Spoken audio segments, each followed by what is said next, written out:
തുടരണമാണോ ഈ പരിഗണന എന്നാണോ വിശ്വസിക്കുന്നത്? അതെ, നേരത്തെ ക്രൈംബ്രാഞ്ചിലേക്ക് മാറ്റണം എന്നായിരുന്നു എന്റെ ഒരു ഇത്. കാര്യം എന്ന് വെച്ച് കഴിഞ്ഞാൽ മ്യൂസിയം സ്റ്റേഷനിൽ കൊടുത്തപ്പോ ആദ്യം നമ്മളെ വാദിയായിരുന്നു നമ്മളെ പ്രതിയാക്കി കളഞ്ഞല്ലോ ആദ്യം. പക്ഷെ അഫ്കോഴ്സ് ഇപ്പൊ ഒരു സ്ട്രോങ് ടീമിന്റെ കയ്യിലോട്ടാണ് മാറ്റിയിരിക്കുന്നത് വിശ്വസിക്കുന്നു. ആൻഡ് സൂൺ അവരെ എല്ലാരെയും പിടികൂടണം എന്ന് തന്നെയാണ് എന്റെ ഒരു ആഗ്രഹം. അപ്പോൾ അഫ്കോഴ്സ് ഇനിയിപ്പോ നല്ലത് തന്നെ അങ്ങോട്ട് നടക്കും. കാര്യം നമ്മുടെ സൈഡിൽ നിന്നുള്ള തെളിവുകൾ മുഴുവൻ നമ്മൾ കൊടുത്ത് കഴിഞ്ഞിരിക്കുന്നു. ഇപ്പൊ എന്ത് പ്രൂഫ് പോലും പോലീസ് നമ്മുടെ ചോദിച്ചിട്ടുണ്ട്, നമ്മളെല്ലാം അവരുടെ കയ്യിൽ ഏൽപ്പിച്ചിട്ടുണ്ട്. ഇനി മറു സൈഡിൽ നിന്നുള്ള അവരുടെ ഒരു കംപ്ലൈന്റ് ഉണ്ടായിരുന്നല്ലോ, അതിന്റെ എന്ത് തെളിവാണ് അവർ കൊണ്ടുവരുന്നതെന്നും നമുക്ക് കാണാം. ഈ നിങ്ങളുടെ സ്ഥാപനത്തിൽ ഓഡിറ്റിങ്ങിനകത്ത് ചില പ്രശ്നങ്ങളുണ്ടെന്നും ഈ ജീവനക്കാരിൽ പരാതി കൊടുത്തിരുന്നു. അതിലും പോലീസ് അന്വേഷിക്കുന്നുണ്ട്. പോലീസിന്റെ റിപ്പോർട്ട് മുഴുവൻ എടുത്തു കഴിഞ്ഞല്ലോ. ഇന്നലെ അതിന്റെ ഒരു ന്യൂസ് ഏതൊരു ചാനലിൽ വന്നിട്ടുണ്ടായിരുന്നല്ലോ. നമ്മുടെ ഓഡിറ്റിങ്ങും കാര്യങ്ങളും എല്ലാം നമ്മൾ അവരെ ഏൽപ്പിച്ചിട്ടുണ്ട്. എല്ലാം കൃത്യമാണെന്ന് അവർ ഇൻഫർമേഷൻ തന്നു കഴിഞ്ഞു. ഈ കൂടുതൽ തെളിവുകളെ 66 ലക്ഷം രൂപ അവരെ അക്കൗണ്ടിലോട്ട് വന്നതായിട്ടൊക്കെയുള്ള തെളിവുകളാണ് വരുന്നത്. പറയുന്ന കാര്യങ്ങൾ സാധൂകരിക്കുന്ന രീതിയിലുള്ള തെളിവുകളാണ് ലഭ്യമാണ്. അതെ, അത് നമ്മൾ ബിഗിനിങ്ങിൽ നമ്മൾ പറഞ്ഞ വാക്കുകൾ തന്നെയാണല്ലോ ഇപ്പൊ നടന്നുകൊണ്ടിരിക്കുന്നത്. അപ്പൊ ഞാനോ എന്റെ അച്ഛനോ ബിഗിനിങ് മുതൽ എന്താണോ പറഞ്ഞത് അത് നിങ്ങളുടെ മുമ്പിൽ ഇപ്പൊ തെളിഞ്ഞുകൊണ്ടാണ് ഇരിക്കുന്നത്. പക്ഷെ അവര് പറഞ്ഞ ഒരു വാക്ക് പോലും ഇതുവരെ അവർക്കോ മീഡിയക്കാർക്കോ അവരുടെ കൂടെയുള്ള ആർക്കും തെളിയിക്കാൻ പറ്റിയിട്ടില്ല. അപ്പൊ അവര് പറഞ്ഞ എല്ലാ കാര്യങ്ങളും സ്റ്റേറ്റ്മെന്റ്സ് തെളിയിച്ചിട്ട് അവർ പോയാൽ മതി. നിങ്ങളുടെ ഭർത്താവിനെതിരെയും അപകീർത്തിപ്പെടുത്തിക്കൊണ്ടുള്ള ചില കാര്യങ്ങൾ സമൂഹ മാധ്യമങ്ങൾ അവർ നടത്തുന്നുണ്ട്. അതിനെങ്ങനെ കാണുന്നു? അവര് ഇതുവരെ പറഞ്ഞതിനകത്ത് ഒന്നിപ്പോലും തെളിവില്ല. അപ്പൊ പിന്നെ അവർക്ക് പച്ചക്കള്ളം പറഞ്ഞുകൊണ്ടിരിക്കാൻ ഇഷ്ടമാണെന്നുണ്ടെങ്കിൽ അവർ അടുത്തൊരു കള്ളവും ചിലപ്പോൾ ഇനിയിപ്പോ നാളെ വന്നിട്ട് ചിലപ്പോൾ അച്ഛനും അവരെ വിളിച്ചു എന്ന് പറയാം, അല്ലെങ്കിൽ എന്റെ അമ്മ അവരെ വിളിച്ചു എന്ന് പറയാം. അവർ പലതും പറഞ്ഞുകൊണ്ട് തന്നെ ഇരിക്കും. പക്ഷെ നമുക്ക് തെളിവല്ലേ നമുക്ക് ആവശ്യം. അതാണ് ഞാൻ ചോദിക്കുന്നത്. ആ തെളിവ് എവിടെ?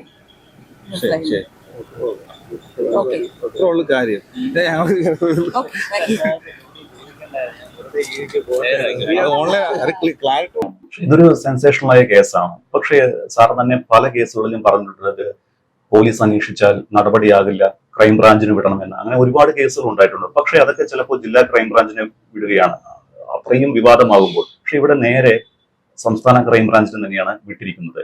അങ്ങനെ അത്രത്തോളം പ്രാധാന്യമുണ്ടോ ഈ ഒരു കേസിന്? ഉണ്ട്. കാരണം ഇത് ഇന്ത്യയിൽ വളരെ റയറായിട്ട് നടക്കുന്ന കാര്യങ്ങളാണ്. ഇപ്പൊ നമുക്ക് പറയാമല്ലോ, നോർത്ത് ഇന്ത്യയിലെ ഹസ്ബൻഡും വൈഫിനെ കൊണ്ടുപോയിട്ട് ആ കേസ് ടെസ്റ്റ് ചെയ്ത് കണ്ടില്ലേ? അതിനകത്ത് ഭർത്താവിനെ കൊല്ലിച്ചത് ഭാര്യയാണ് 60 വർഷമേത്ത്. അതേ സമയത്ത് അവളുടെ ഭാഗത്തുനിന്ന് ഈ മറ്റു ചില ആൾക്കാരാണ് കൊന്നതെന്ന് ഇവക്കിൻ്റെ റോളില്ല എന്ന രീതിയിലുള്ള കേസെടുക്കാനുള്ള ശ്രമം അവിടെ നടന്നിരിക്കുന്നു. അതൊക്കെ തട്ടിമുട്ടി കളയണ്ടേ? അപ്പൊ അതിനിപ്പോ ഈ ലോക്കൽ പോലീസ് എന്തുകൊണ്ടാണ് കമ്മീഷണറുടെ കീഴിലുള്ള ഇങ്ങനെ അവിടെയാണ് പറയുന്നത്, കമ്മീഷണർ ട്രാൻസ്ഫർ ചെയ്യണമെന്ന് റിക്വസ്റ്റ് കൊടുത്തതിന് പുറത്തിലാണ് ഇപ്പം വന്നെങ്കിലും കമ്മീഷണറുടെ കീഴിൽ ഇത് ഉണ്ടായിരിക്കുന്നത്. അപ്പൊ അങ്ങനെ ഒരു ഉത്തരവാദിയല്ലേ? മ്യൂസിയം പോലീസിന് മാത്രമല്ല, അതിനെ സൂപ്പർവൈസ് ചെയ്യുന്ന DYSP, അസിസ്റ്റന്റ് കമ്മീഷണറുണ്ട്, കമ്മീഷണറുണ്ട്, അല്ലെങ്കിൽ ഡെപ്യൂട്ടി കമ്മീഷണറുണ്ട്, കമ്മീഷണറുണ്ട്. അവർക്ക് ഈ ഓരോ കേസും ചുമ്മാ അവിടെ ഇരുന്ന് ശമ്പളം വാങ്ങിച്ച് നോക്കൂല. ഓരോ പോലീസ് സ്റ്റേഷനില് ട്രിവാൻഡ്രത്ത് 10, 16, 18, 21 പോലീസ് സ്റ്റേഷനുണ്ട്. അത് ഡെയിലി അത് സൂപ്പർവൈസ് ചെയ്യണവര് സൂപ്പർവൈസിങ് ഓഫീസേഴ്സ് ആണ്. അപ്പൊ സൂപ്പർവൈസറി ലാപ്സസിനകത്ത് വന്നല്ലോ. അപ്പൊ അവരെ കൂടെ ഇതിനകത്ത് അവർക്കുള്ള മിസ്റ്റേക്ക് പറയാനല്ല, അല്ലെ അവരവിടെ ഇരുന്ന് അവരൊക്കെ ഒന്നും ചെയ്യാതെ വിടുന്നത് ശരിയല്ല. ഇങ്ങനെയുള്ള സന്ദർഭത്തില് വാദിയായിട്ട് ഒരു കോഗ്നിസബിൾ ഒഫൻസ് റിപ്പോർട്ട് ചെയ്ത് ആ ചെയ്തതിനകത്ത് പ്രതിസ്ഥാനത്ത് വരുന്നവരുടെ മൊഴി വർത്തി കേസെടുക്കുന്ന സംഭവങ്ങൾ ഉണ്ടായാല് നീതി കേരളത്തിലെ ഇന്ത്യയിൽ എങ്ങും നടക്കൂല. അങ്ങനല്ല അതുകൊണ്ട് അതിനൊക്കെ ഓരോ സിസ്റ്റമാറ്റിക് ആയിട്ടുള്ള ഇൻവെസ്റ്റിഗേഷൻ മെത്തേഡ് പോലീസിനെ പഠിപ്പിച്ചിട്ടുണ്ട്. ഇവര് അതേ സമയത്ത് പഠിക്കാത്ത ഇരിക്കുന്നവന്മാരാണ് ഇങ്ങനെ കാണിക്കുന്നതെന്നാണ് ഞാൻ പറയുന്നത്. അപ്പൊ അതിനോട് യോജിക്കാൻ പറ്റില്ല. ക്രൈംബ്രാഞ്ച് വിട്ടത് നന്നായി. ഇനി ക്രൈംബ്രാഞ്ച് ഇതുപോലെ അഭ്യാസം കാണിച്ചാൽ CBIക്ക് പോകണമെന്നാണ് ഞാൻ പറയുന്നത്. പക്ഷേ നമുക്ക് സത്യം വിജയിക്കാൻ ഒക്കുള്ളൂ. ക്രൈംബ്രാഞ്ചിന്റെ അന്വേഷണത്തിൽ എന്തൊക്കെ കാര്യങ്ങൾ വരും? ക്രൈംബ്രാഞ്ച് ഇതിനകത്ത് കുറെ കാര്യങ്ങൾ അന്വേഷിക്കേണ്ടതുണ്ട്. അത് ലോക്കൽ പോലീസ് ഇവരെ അന്വേഷിക്കില്ല. അത് കാരണം ഈ കുട്ടികൾ നേരത്തെ എവിടെയെങ്കിലും ജോലിക്ക് പോയിട്ടുണ്ടോ? അന്വേഷിക്കണ്ടേ?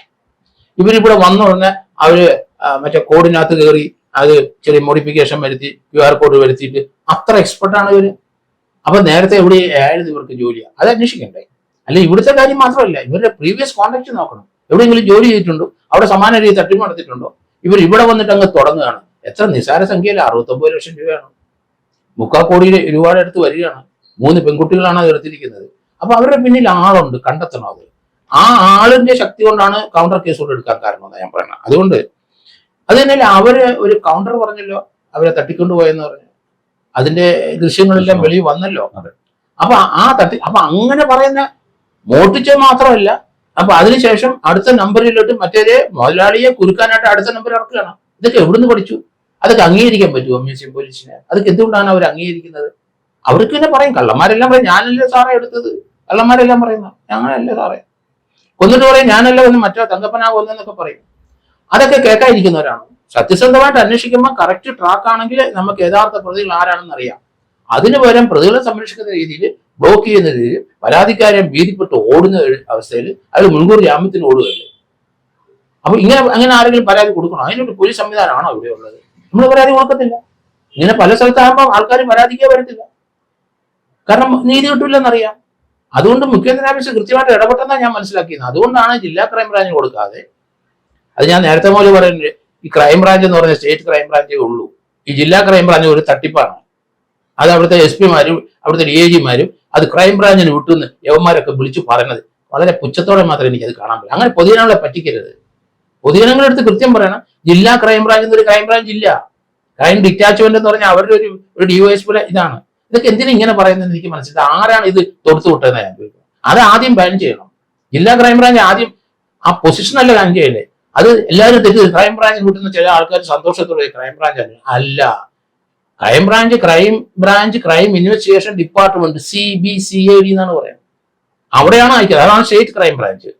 അവിടെ ഒരു DGP ഉണ്ട്, ഒരു 2 ജില്ലയ്ക്ക് ഒരു SP ഉണ്ട് ക്രൈംബ്രാഞ്ചിൽ. അത് പ്രത്യേക സംവിധാനമാണ്. അപ്പൊ അവർക്ക് നല്ല എക്സ്പീരിയൻസ്ഡ് DYSP റാങ്കിലുള്ളവരാണ് മിക്കവാറും കേസ് അന്വേഷിക്കുന്നത് അവിടെ. അപ്പൊ അത്രയും താഴേന്ന് കയറി വന്നവർക്ക് കാര്യങ്ങൾ പെട്ടെന്ന് മനസ്സിലാവും.